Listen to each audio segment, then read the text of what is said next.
Et nous enchaînons à présent avec Enjeu patrimoine, un enjeu patrimoine consacré à la loi de finances 2025 et plus particulièrement à la disposition de la loi finances 2025 en matière de transmission à ses enfants ou à ses petits-enfants pour faciliter l'acquisition d'un bien immobilier. Mais nous explorerons également d'autres dispositions de la loi finances 2025 en lien avec ce qui peut avoir un impact sur votre stratégie patrimoniale. Pour en parler, nous avons le plaisir d'accueillir deux expertes du sujet sur le plateau de Smart Patrimoine. Nous sommes accompagnés tout d'abord par Géraldine Métifeux. Bonjour Géraldine Métifeux. Bonjour Nicolas. Bienvenue sur le plateau Smart Patrimoine. Vous êtes associée gérante et conseil en gestion de patrimoine au sein du cabinet Alter Egal. Et à vos côtés, nous avons le plaisir d'accueillir également Gwenola Devalet. Bonjour Gwenola Devalet. Bonjour Nicolas. Bienvenue. Vous êtes notaire associé du service droit patrimonial de la famille au sein de Haussmann Notaire. On va commencer avec vous, Gwenola Devalet.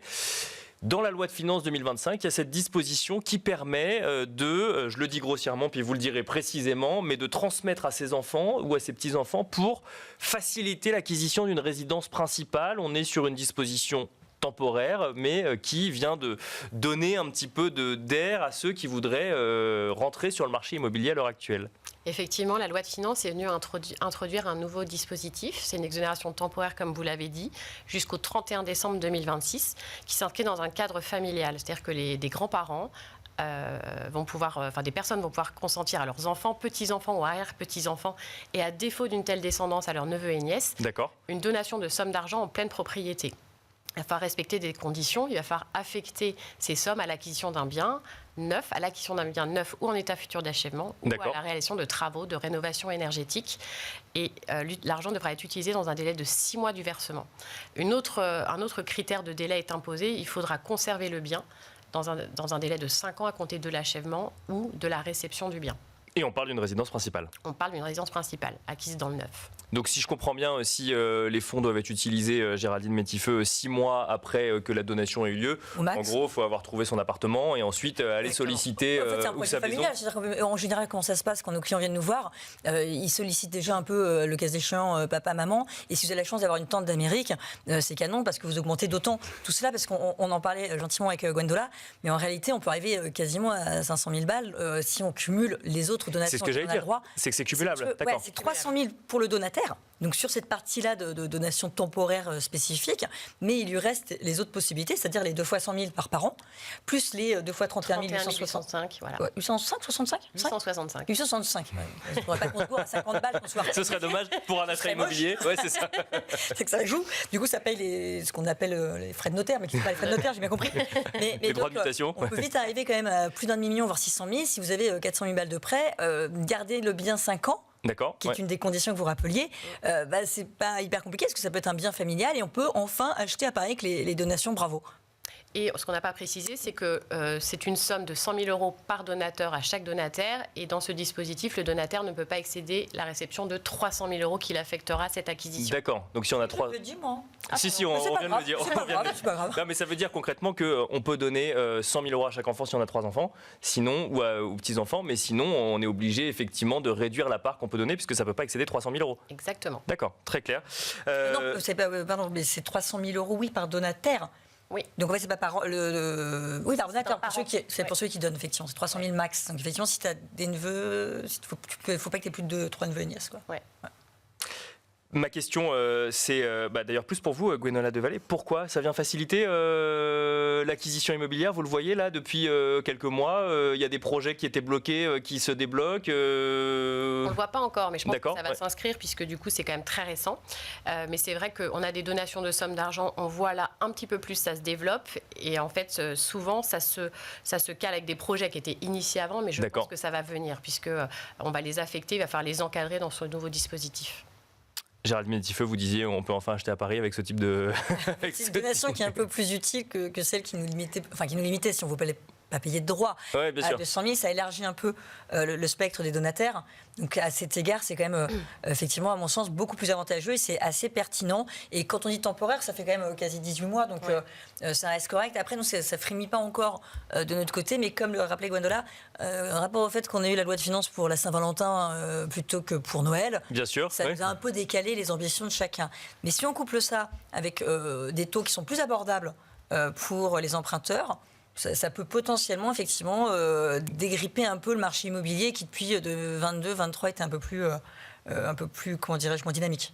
Et puis ça vient élargir le champ des bénéficiaires, parce qu'avant c'était 100 000 € pour caricaturer par parent, par enfant. Bien sûr. Un grand-parent pouvait transmettre à hauteur de 31 000 €, 865, au profit par exemple de son petit-enfant. Et là, c'est vrai qu'on élargit le champ, parce que c'est enfant, petit-enfant, arrière-petits-enfants et les neveux et nièces, et on peut monter jusqu'à 300 000 € par donataire. Donc c'est vrai que c'est un vrai levier de transmission de liquidités.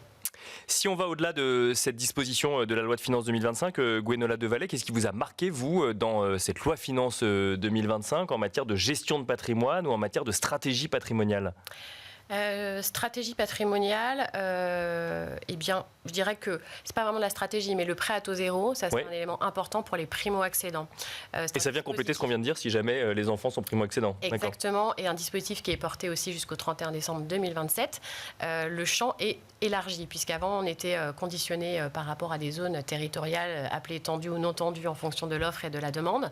Aujourd'hui, il n'y a plus de distinction selon la localisation géographique de l'opération, et il n'y a pas de distinction selon le type de bien. Avant, c'était pour des bâtiments collectifs type appartement. Aujourd'hui, c'est étendu aussi aux constructions de maisons individuelles. Donc, il y a un vrai levier aussi à ce niveau-là. Donc, ça devrait fluidifier encore peut-être un petit peu l'acquisition immobilière sur 2025, voire 2026, si je comprends bien. Ça va ouvrir le champ des personnes éligibles à ce dispositif. Géraldine Métifeux, on a l'impression que le gouvernement met des voyants au vert pour que le marché immobilier reparte. Alors oui et non. Enfin oui, absolument. Je pense que sur le logement, c'est-à-dire la résidence principale, effectivement, on peut constater. Sur l'investissement locatif, beaucoup moins. Oui, c'est vrai. Le Malraux a été sensiblement réduit. Le Pinel a carrément disparu. Il nous reste le de Normandie, donc plutôt sur la partie rénovation. Donc on sent quand même que l'axe est donné sur la rénovation énergétique. Mais sur le neuf, un peu moins, puisque disparition du Pinel.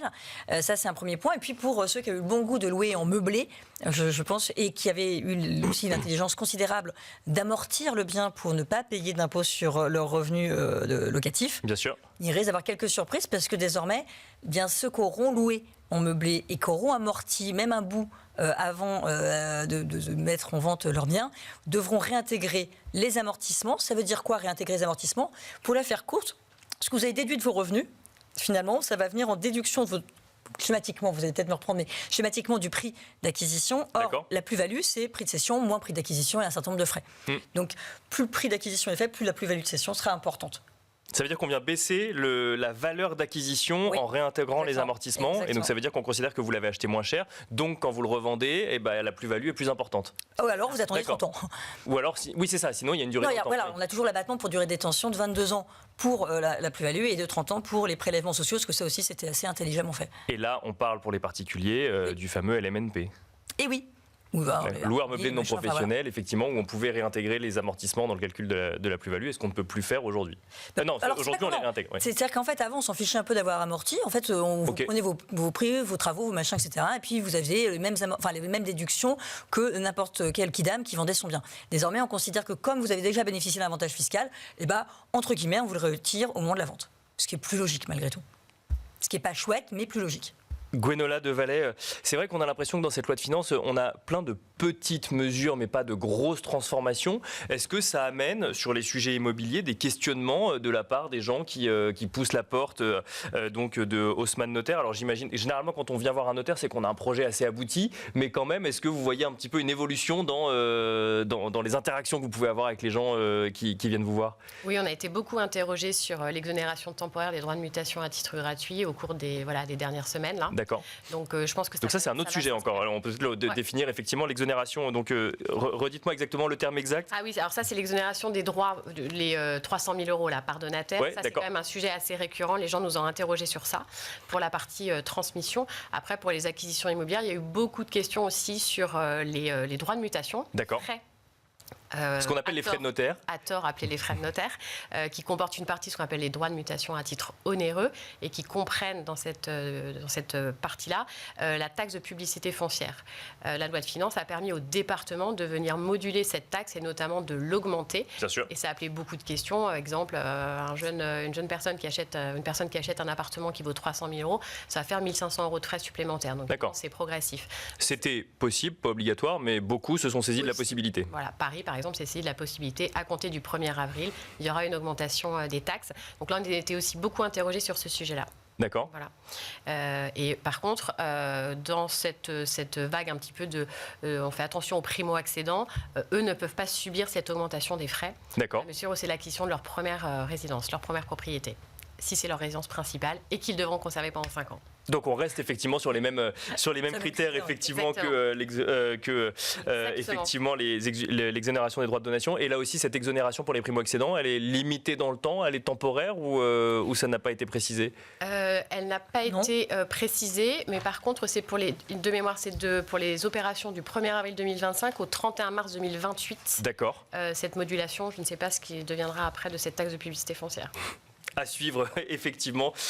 Pour le reste, Géraldine Métifeux, loi de finances 2025, est-ce qu'il y a des choses qui vous ont marqué encore? Est-ce qu'il y a des choses qui vous inquiètent, qui vous rassurent, qui inquiètent, ou en tout cas tout simplement qui posent question auprès de vos clients? Il y a beaucoup de questions qui sont posées, mais je ne pourrais pas y répondre aujourd'hui. Nicolas, c'est l'occasion de me rappeler et de me réinviter. C'est sur la CDHR, c'est la contribution différentielle sur les hauts revenus, parce qu'il manque encore des décrets, tout n'est pas encore extrêmement clair dans l'application. Mais ça suscite des interrogations. Oui, parce que c'est mal compris. D'accord. On considère 250 000 ou 500 000, ça c'est la CEHR, mais ça, elle existe déjà. Et la CDHR, c'est cette espèce de filet, si vous voulez, fiscal, qui consiste à dire qu'un contribuable, dès lors qu'il gagne pour un couple au moins 500 000 euros par an, devra payer au moins 20% d'impôts, plus les prélèvements sociaux. Bien sûr. Pour toutes les personnes qui travaillent et qui ont une activité rémunérée par leur travail, que ce soit TNS ou salariés, ils sont largement au-dessus. Ils sont même plutôt aux alentours des 48%. Donc c'est plutôt les personnes qui vont percevoir des revenus par le holding, qui sont plutôt des dividendes. D'accord. Donc on pense dans les très grands holdings, on pourrait penser à la famille, je ne sais pas, Saad, Muliez. D'accord, oui. En fait, c'est plutôt ces très très gros patrimoines-là, ou par malheur, celui qui réalise une opération de cession de sa boîte et qui va se verser un très gros dividende sur l'année 25. Bon, a priori, c'est que l'année 25, donc je propose d'attendre 26. Attendons.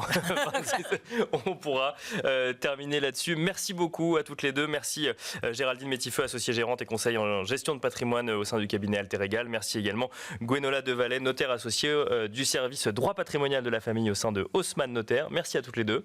Et quant à nous, on se retrouve tout de suite dans l'œil de l'expert.